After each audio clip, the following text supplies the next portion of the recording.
성경 히브리서 6장 1절부터 8절까지 교독하시겠습니다. 그러므로 우리가 그리스도도의 초보를 버리고 죽은 행실을 회개함과 하나님께 대한 신앙과 칭례들과 안수와 죽은 자의 부활과 영원한 신천에 말하는 도움의 걸 다시 닫지 말고 완전한 데 나아갈지어다. 하나님께서 허락하시면 우리가 이것을 하리라. 한번 비침을 받고 하늘의 은사를 바꾸고 성령의 참여가 되고 하나님의 선한 말씀과 내세의 능력을 맛보고 타락한 자들은 다시 새롭게 하여 회개하게 할 수 없느니라. 이는 자기가 하나님의 아들을 다시 십자가에 못 박아 현저히 욕을 보입니다. 땅이 그 위에 자주 내리는 비를 흡수하여 밭가는 자들의 쓰기에 합당한 채소를 내면 하나님께 복을 받고 만일 가시와 엉겅퀴를 내면 버림을 당하고 저주함에 다가와 그 마지막은 불사름이 되리라. 아멘.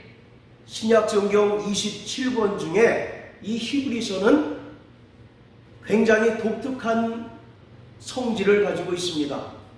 히브리서를 제외한 26권이 전부 다 분명한 그 기자의 이름이 언급이 되어 있습니다. 마태복음은 당연히 마태가 기록했고 또 맨 끝 성경인 요한계시록은 사도 요한이 기록했어요. 그런데 이 히브리서만큼은 저자가 미상입니다. 우린 보통 일반적으로 사도 바울이 기록했다라고 이렇게 이제 이해를 하고 있는데 사도 바울이 기록했다기보다는 오히려 아볼로가 기록했을 가능성이 더 크다라고 주장하는 성경학자들이 또 있습니다. 아니다. 로마의 클레멘트 교부라고 하는 사람이 기록했을 가능성이 굉장히 크다라고 이렇게 주장을 해요. 그래서 신약 성경 27권 중에 26권이 전부 다 분명한 저자를 우리가 알 수가 있는데 이 히브리서만큼은 저자가 불분명합니다. 그래서 성경학자들끼리 하는 얘기 중에 이 히브리서의 저자를 분명하게 밝혀내기만 하면 종교계의 어떤 노벨상을 받을 자격이 있다라고 이렇게까지 이야기한답니다.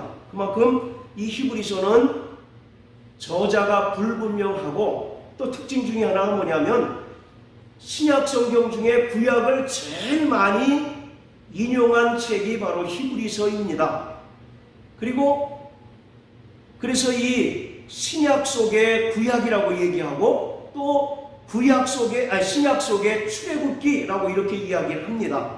우리가 출애굽기를 잘 아시는 것처럼 출애굽기는 24장까지는 출애굽의 과정을 설명하고 있죠. 그리고 25장부터 끝장까지는 하나님께서 모세에게 그 식양을 주셔서 성막을 짓게 하시는 그런 이야기가 나옵니다.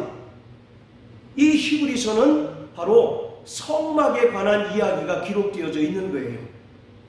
그래서 히브리서 9장에도 보면 구약의 모세를 통해서 하나님께서 짓게 하신 그 성막은 예수 그리스도가 오셔서 개혁할 때까지만 유효한 것이다 라고 이와 같이 말씀하고 있습니다. 이 제목에서 우리가 알 수 있듯이 이 히브리서의 1차 수신자는 유대교에서 개종한 유대인들을 대상으로 썼어요. 그들이 율법에 속하다가 예수의 은혜를 받아서 구원함을 얻고 또 진리에 거하는 자들이 되었습니다. 그런데 그들이 끝까지 신앙생활하면 좋으련만 다시 은혜 가운데 또 진리 안에 머물다가 율법으로 돌아가려고 하는 사람들이 당시에 상당히 많았습니다. 그래서 이 히브리서를 기록한 저자가 그들이 다시 은혜 안에 거하고 또 진리를 체험한 자들이 다시 율법으로 돌아가는 것을 권면하기 위해서 기록한 책이 바로 히브리서입니다. 갈라디아서 3장 1절부터 3절까지 보면 사도 바울이 갈라디아 성도들을 책망하는 내용이 나옵니다. 어리석도다 갈라디아 사람들아, 너희가 어떻게 성령으로 시작했다가 육체로 마치려느냐? 너희를 누가 꿰느냐라고 이와 같이 말씀하고 있죠. 바로 성령을 통해서 믿음을 얻고 또 성령으로 말미암아 예수가 그리스도시며 하나님의 아들이심을 믿음으로 고백하여서 구원받은 자들이 다시 육체, 즉 율법으로 돌아가는 것을 사도 바울이 강하게 책망하고 있는 것입니다. 마찬가지로 오늘 이 히브리서도 유대교에서 개종해서 구원의 은혜를 체험한 자들이 다시 율법으로 돌아가는 그러한 자들이 있었는데, 그러한 자들을 권면하기 위해서 기록하고 있는 것이 바로 히브리서입니다. 그래서 이 히브리서를 읽어보시면 아시겠지만 구약에 대한 이야기가 상당히 많이 나오고 특히 성막에 관련된 이야기들이 대단히 많이 나옵니다. 구약의 율법에 속한 성막보다 더 뛰어난 분이 바로 예수 그리스도이시기 때문에 구약의 모든 율법과 또 율법에 속한 모든 성막은 예수 그리스도로 말미암아 완성되었고 개혁되었기 때문에 다시 율법으로 돌아가서는 안 되고 진리 안에 거하고 또 예수 그리스도가 열어놓으신 새롭고 산 길을 통해서 영원한 하늘 지성소에 들어가야 한다라고 하는 것을 말하고 있는 것이 이 히브리서의 전체 주제인 것입니다. 자, 오늘 이 성경 본문은 우리가 일명 난해구절이라고 이렇게 이제 알고 있는 성경입니다. 특히 2절에 보면 완전한 데 나아갈지니라 라고 이와 같이 이야기하고 있는데, 이 완전한 데가 도대체 어떤 곳을 말하고 있는가에 대해서 대단히 논란이 많습니다. 그래서 신천지에서는 이 완전한 데가 자기네들이라고 이렇게 이야기를 합니다. 그리스도도의 초보가 기성교회이고 완전한 데가 바로 신천지라고 이야기를 해요. 그래서 그리스도도의 초보를 버리고 즉 기성교회를 탈피해서 신천지에 와야 완전한 구원을 얻을 수 있다고 거짓말로 사람들을 현혹합니다. 자, 그리고 여러분들도 이 설교를 많이 들어보셨는데 이 설교를 어떻게 이제 그동안 이제 들으셨느냐면, 우리가 그리스도를 믿는 그 믿음의 성수 또는 성장, 그런 이제 의미로 이 설교를 많이 들어보셨을 거예요. 그래서 믿음의 초보를 떠나서 성숙한 믿음, 성장하는 믿음으로 나가야 한다라고 이렇게 설교를 들어보셨을 겁니다. 물론 그러한 이제 말씀도 은혜가 되지만 오늘 이 6장에서 말하고 있는 완전한 데라고 하는 것은 구약의 성막에서 나타내고 있는 지성소를 가리키고 있습니다. 성막은요, 세 부분으로 나뉘어져 있어요. 성막들과 제사장들이 들어갈 수 있는 성소와 그리고 하나님의 보좌가 있는 지성소가 있습니다. 그래서 지성소는 1년 1차에 한해서 대속죄일 날 대제사장이 염소의 피를 가지고 들어가도록 되어 있습니다. 자, 이와 같이 성막들과 성소와 지성소로 되어 있는데, 오늘 이 히브리서 6장 1절부터 8절의 말씀은 그것을 우리에게 분명하게 설명하고 있습니다. 자, 1절부터 2절까지에 보면 그리스도도의 초보에 대해서 6가지로 설명하고 있습니다. 자, 첫 번째는 죽은 행실을 회개함과 그리고 하나님께 대한 신앙, 신예들과 안수와 죽은 자의 부활, 그리고 영원한 심판, 이 6가지를 설명하고 있는데, 이 6가지가 그리스도도의 초보를 말하고 있는데, 이것은 구약의 성막 중에서 성막들에서 이루어지는 사역을 설명하고 있는 겁니다. 구약의 성막들에 보면 번제단과 물두멍이 있습니다. 번제단은 예수 그리스도의 속죄 사역을 설명하고 있는 거죠. 자, 그래서 죽은 행실을 회개함과 라고 하는 것은 구약에 제사를 드리러 오는 사람들이 양이나 염소나 소를 가지고 오는데, 이 양이나 염소, 소는 누가 잡을까요? 각을 뜬다라고 성경 기록하고 있지 않습니까? 자, 이 각을 뜨는 사람이 누구겠습니까? 제사장이 각을 뜰까요? 아니면 짐승을 갖고 온 사람이, 갖고 온 당사자가 각을 뜰까요? 여기서 각이라고 하는 것은 뿔각자가 아니라 다리각자입니다. 자, 그래서 재물을 갖고 온 사람이 일일이 뜨는 거예요.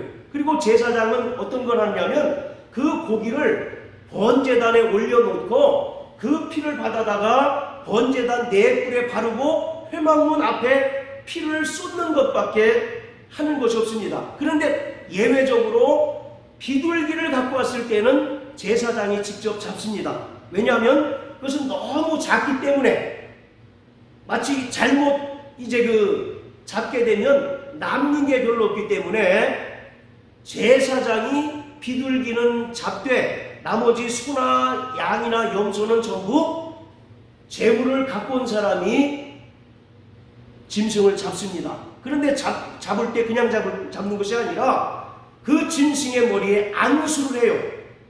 안수한다는 게 무슨 의미겠습니까?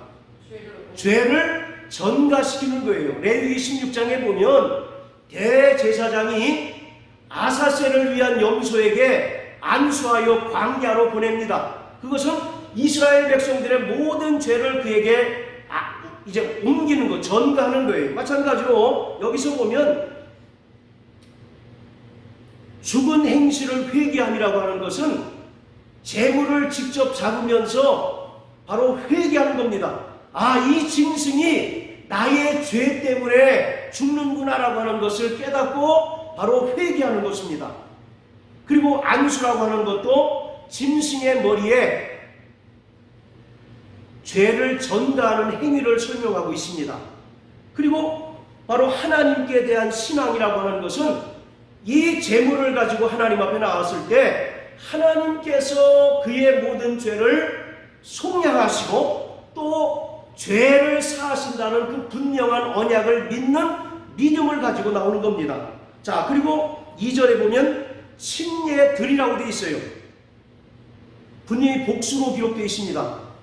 우리 김 집사님 침례 몇 번 받으셨습니까? 한 번 받으셨잖아요. 근데 왜 성경은 침례들이라고 되어 있을까요?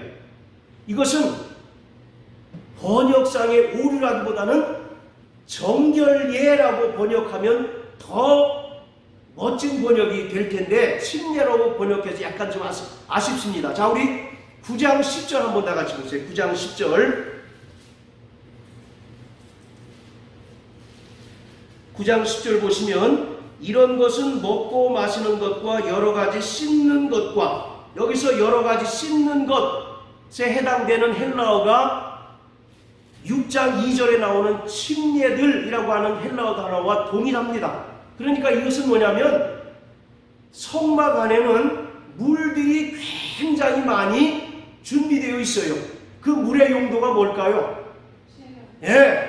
짐승을 씻고 제사장들의 수족을 씻는 용도로 물을 많이 보관하고 있는 거예요. 그것을 지금 히브리서 6장 2절에는 침례들이라고 이렇게 이야기하고 있습니다. 자, 그리고 죽은 자의 부활과 영원한 심판, 예수 그리스도가 희생제물, 속죄제물이 되어 주셨습니다. 그러나 그는 죄가 없는 분이시기 때문에 죽은 자 가운데서 3일 만에 부활하셨어요. 그리고 영원한 심판이라고 하는 것은 이 짐승이 나를 위해서, 죄인을 위해서 대신 심판을 받게 된 것을 말합니다. 그렇기 때문에 6장 1절과 2절의 그리스도도의 초보 6가지는 구약의 성막들에서 예수 그리스도의 그 흘리신 피로 말미암아 완성된 대속의 사역을 설명하고 있는 것입니다. 할렐루야. 네. 그래서 이 6장 1절 2절은 정확하게 성막들에서 이루어지는 사역을 나타내고 있는 거예요. 자, 그리고 4절 5절 우리 한번 읽어보십니다. 시작. 한 번 비침을 얻고 하늘의 은사를 맛보고 성령에 참여한 바 되고 하나님의 선한 말씀과 내세의 능력을 맛보고. 자, 이 4절 5절은 정확하게 제사장들이 들어가서 하나님을 섬기는 성소에서 이루어지는 사역을 설명하고 있습니다. 자, 성소에는 세 가지 기구가 있어요. 첫 번째는 금등잔이 있죠. 그리고 금등잔 맞은편에 보면 진설병과 진설병 산이 있습니다. 그리고 그 휘장 바로 앞에 분향단이 있어요. 이 금등잔이라고 하는 것은 성령의 은사, 또 성령의 충만함을 설명하고 있습니다. 이 금등잔은요, 그 성소와 지성소를 밝히는 역할을 합니다. 성소와 지성소는 네 개의 천으로 덮여있기 때문에 세상 빛이 전혀 들어가지 않습니다. 그래서 유일하게 성소와 지성소를 밝혀주는 것이 바로 금등잔이에요. 그래서 구약 성경에 보면 그 금등잔을 관리하는 제사장들에게 그것을 불을 꺼뜨리지 말고 열심히 간구하라 라고 하는 그런 명령이 있습니다. 자, 이와 같이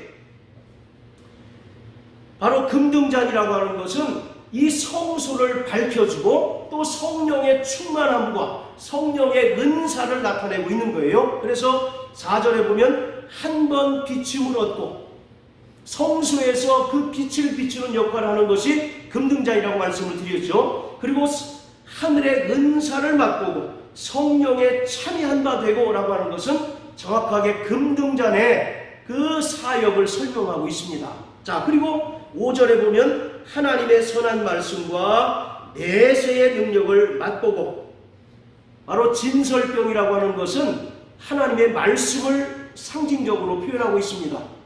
요한복음 6장에 보면 너희 조상은 광야에서 만나를 먹었어도 죽었거니와 나는 하늘에서 내려온 산떡이니 나를 먹는 자는 죽지 않고 영생하리라 라고 예수님께서 말씀하셨던 것처럼 바로 이 성소에 진설병을 둔 것은 하나님께서 인간들을 식탁으로 초대하신 겁니다. 그래서 그 식탁에 와서 하나님과 떡을 먹으며 말씀을 통해서 교제하는 것을 이야기하고 있는 거예요.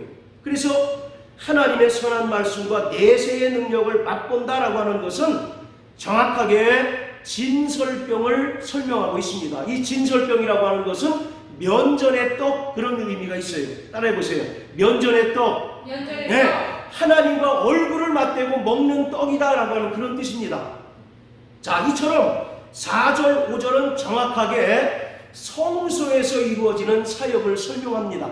1절, 2절은 성막들에서 예수 그리스도로 말미암아 이루어진 대속의 사역을 설명하고 있고, 또 4절, 5절은 성령의 충만함과 또 말씀을 나타내는 금등잔과 진설병을 설명하고 있습니다. 자, 잘 생각해 보세요. 자, 성막들에서 예수 그리스도의 은혜로 말미암아 구원받았습니다.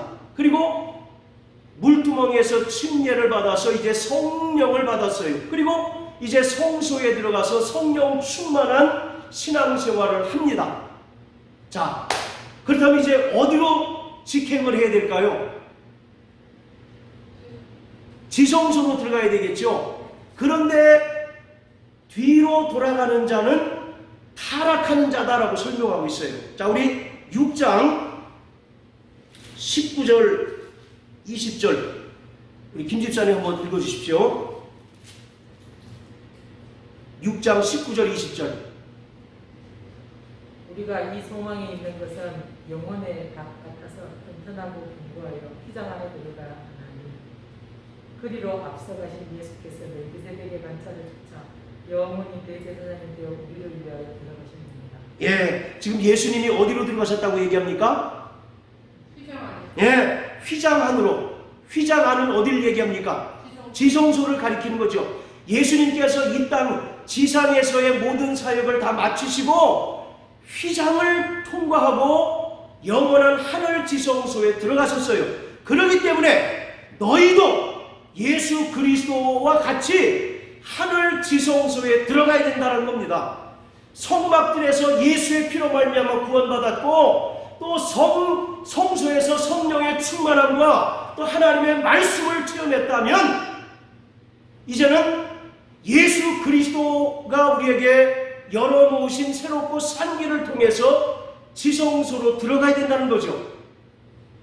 그런데 오늘 많은 사람들이 지성소에 들어가지 않고 다시 뒤돌아간다는 겁니다. 그것을 바로 성경은 타락하였다라고 설명하고 있어요.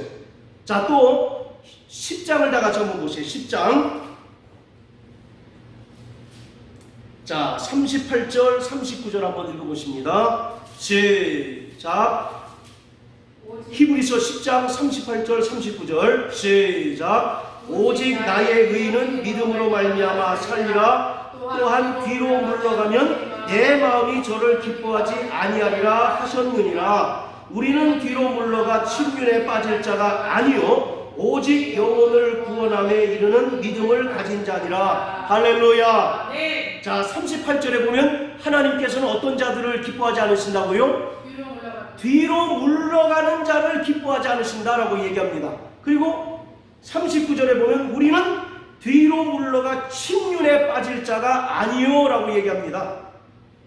우리는 끊임없이 믿음의 진보를 해야 되는 자입니다. 할렐루야. 네. 뭐 보수와 진보 그 얘기가 아니라 디모데전서 4장에 보면 사도 바울은 영적인 아들로 이제 여기는 디모데에게 너의 믿음의 진보를 많은 사람들에게 나타내라고 말씀하고 있어요. 오늘 이와 같이 하나님께서는 우리의 믿음이 뒤로 물러가는 것을 기뻐하지 않으십니다. 그리고 뒤로 물러가는 것은 침륜에 빠진다라고 얘기합니다. 여기서 침륜이라고 하는 것은 물에 빠져서 익사하는 것을 이야기하고 있거든요.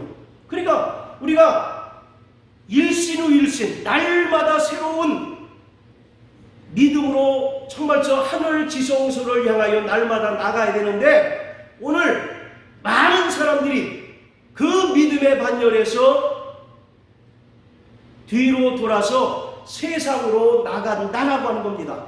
그것을 오늘 히브리서 6장 6절에는 타락한 자들이라고 이렇게 이야기합니다. 그래서 아까 서두에 말씀드렸죠. 유대인들이 이제 유대교를 버리고 기독교로 개종합니다. 또 예수의 은혜로 구원받았습니다. 또 성령도 체험했어요. 그런데 이들이 다시 유대교로 돌아가는 자들이 있다는 겁니다. 그런 자들에게 지금 히브리서 기자는 6장 1절부터 8절까지의 말씀을 통해서 그들에게 엄히 경계하고 있는 거예요. 우리의 신앙은 날마다 하나님의 나라를 향하여 조금씩이라도 발전하고 조금씩이라도 믿음의 진보를 이루어야 합니다. 할렐루야. 아멘. 우리가 예수의 은혜로 말미암아 구원받은 것이 신앙의 끝이 아니라 신앙생활의 시작입니다. 그래서 구약에 보면 7가지의 절기가 나오는데 그 절기의 처음이 뭡니까? 바로 유월절이거든요. 유월절 어린 양 되신 예수 그리스도가 바로 우리를 위하여 대신 십자가 달리시고 피 흘려 죽으심으로 말미암아 우리의 모든 죄를 속량하시고 우리가 죄사함 받고 구원받았습니다. 그렇다면 우리는 애굽을 탈출해서 광야를 살아야 하고 하나님께서 약속하신 젖과 꿀이 흐르는 땅으로 나아가야 된다는 거죠. 그런데 이스라엘 백성들이 애굽에서 나온 인구가 200만 가까이가 된답니다. 그런데 그 출애굽 1세대 중에 하나님의 약속의 땅에 들어간 사람은 딱 2명밖에 없는 거 잘 아시잖아요. 여호수아와 갈렙 아니겠습니까? 나머지는 전부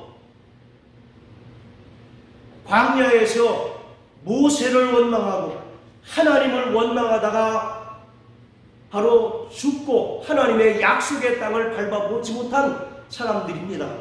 오늘 우리의 신앙생활은 정말 예수 그리스도로 말미암아 구원받은 것이 신앙의 첫걸음입니다. 할렐루야. 그리고 우리는 광야 같은 이 세상에서 날마다 하나님의 백성으로 다듬어져 가야 하는 겁니다.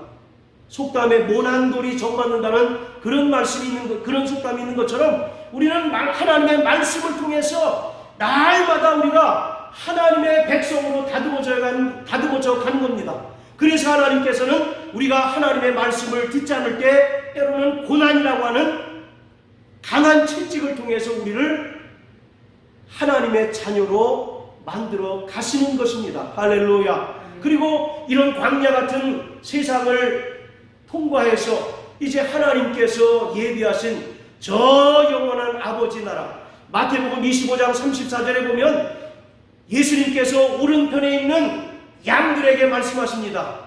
내 아버지께 복받을 자들이여, 너희는 창세로부터 예비된 나라를 상속하라. 이와 같이 말씀하고 있습니다.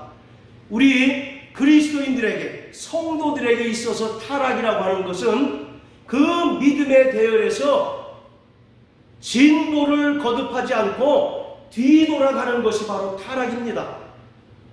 물론 음주하고 담배를 피는 것도 타락의 일종일 수 있겠죠. 도덕적으로 윤리적으로 타락하는, 윤리적인 것도 타락이라고 할 수 있습니다. 그러나 성경에서 말하는 타락은 예수의 은혜를 성막에서 받은 자가 이제 성소에서 성령의 충만함을 받았다면 이제 예수님께서 열어놓으신 새롭고 산 길을 통해서 저 하늘 지성소에 들어가야 하는데 그렇지 못하고 다시 세상으로 돌아가는 것, 그것이 바로 타락이고, 그러한 자들은 다시 회개케 할 수 없고 또 멸망에 이른다라고 성경은 우리에게 분명히 말씀하고 있습니다. 타락이라고 하는 것은 정도에서 벗어나다라고 하는 그런 뜻이 있습니다. 믿음의 대열에서 벗어나는 것이 바로 타락입니다.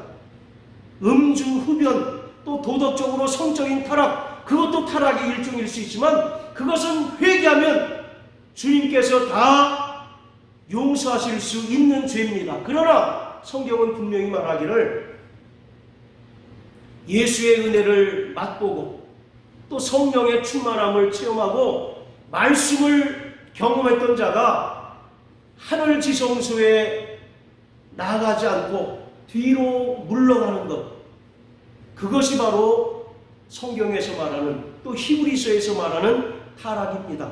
자, 따라하세요. 나 영혼아 완전한 데 나갈지니라. 완전한 데 나아갈지니라. 네, 여기서 완전한 데가 뭐라고요? 네, 이 말씀은 신앙의 성숙이나 성장을 이야기하는 것이 절대 아닙니다.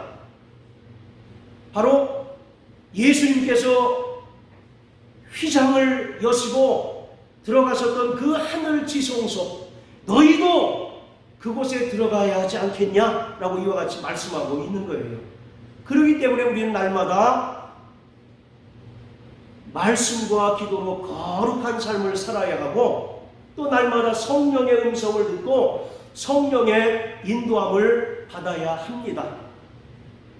세상이 우리를 얼마나 미혹하고 또 유혹하려고 몸부림치는지 잘 아시지 않습니까? 요한계시록에도 보면 마귀도 자기의 때가 얼마 남지 않은 것을 보고 크게 분냈다라고 이와 같이 말씀하고 있습니다. 이제는 지금 우리가 살아가고 있는 이 시대는 말세 중에서도 거의 끝자락에 해당되는 것입니다. 예수님이 오심으로써 이미 말세가 시작되었고 그때로부터 우리는 인간의 시기로 2000년이 지난 때를 살아가고 있는 거예요. 그렇기 때문에 지금 이 시대에 오늘 하나님께서 구원받은 성도들에게 요구하시는 것은 이 땅에서 성령의 음성을 듣고 성령의 인도함을 받고 세상을 따르는 것이 아니라 정말 고난의 길이고 또 그 길이 핍박이 따른다 할지라도 예수가 우리에게 보여주신 그 고난의 길, 죽어야 사는 길을 너희도 따라가야 한다라고 말씀합니다. 그래서 히브리서 12장 2절에는 믿음의 주요 또 온전케 하신 예수를 바라보라. 그는 그 앞에 있는 즐거움을 위하여 십자가의 부끄러움을 조금도 개의치 아니하시더니 하늘 보좌 우편에 앉으셨다라고 말씀하고 있습니다. 사랑하는 성도 여러분, 정말 믿음의 대열에서 이탈하지 않게 되시길 주의 이름으로 축원합니다. 네. 날마다 조금씩이라도 정말 우리가 믿음의 진보를 거듭하는 자 되시기를 주의 이름으로 축원합니다. 아멘. 롯의 네 가족이 소돔과 고모라를 탈출하는 장면 잘 아시지 않습니까? 하나님께서 그들에게 뭐라고 명령하십니까? 절대로 뒤를 돌아보지 말라고 말씀하셨잖아요. 그런데 롯의 처가 소돔과 고모라에 두고 온 재산의 미련이 남았는지 뒤를 돌아보는 순간 소금 기둥이 되었던 것을 우리는 분명히 기억합니다. 그리고 또 성경은 말하기를 쟁기를 들고 뒤를 돌아보는 자는 하나님 나라에 합당치 않다라고 성경은 분명히 말씀하고 있습니다. 그러므로 사랑하는 성도 여러분, 하나님께서 우리와 함께 하십니다. 할렐루야. 성령님께서 우리를 진리 가운데로 인도하시고 성령께서 우리를 날마다 이 세상을 이길 힘을 주십니다. 그러므로 결코 낙심하거나 좌절하지 않고 오직 예수님께서 우리를 위하여 보여주신 저 영원한 하늘나라를 향하여 날마다 한 걸음씩 나가는 저와 여러분들 되시기를 주의 이름으로 축원합니다. 할렐루야.